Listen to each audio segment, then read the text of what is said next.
ರೋಣಾಪುರದ ಪ್ರತ್ಯಕ್ಷ ದೈವ ಎಂದೇ ಹೆಸರುವಾಸಿಯಾದ ಭೈರತಿ ರಣಗಲ್ ಸಿಬಿಐಗೆ ಶರಣು. ಅಕ್ರಮ ಗಣಿಗಾರಿಕೆ, ಹವಾಲಾ ಹಗರಣ ಮುಂತಾದ ಪ್ರಕರಣಗಳ ಬಗ್ಗೆ ಮುಂದುವರೆದ ತನಿಖೆ.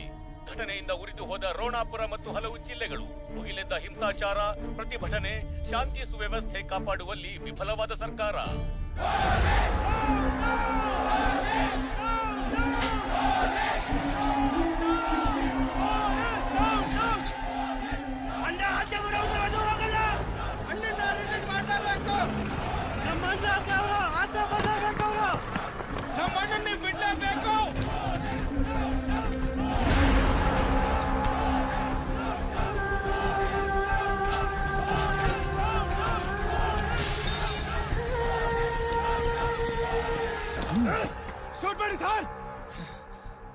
ಏನ್ ಸರ್, ಎದೆ ಮೇಲಿರೋ ಟ್ಯಾಟೂ ನೋಡಿ ಭಯ ಪಡ್ಬೇಕಾ?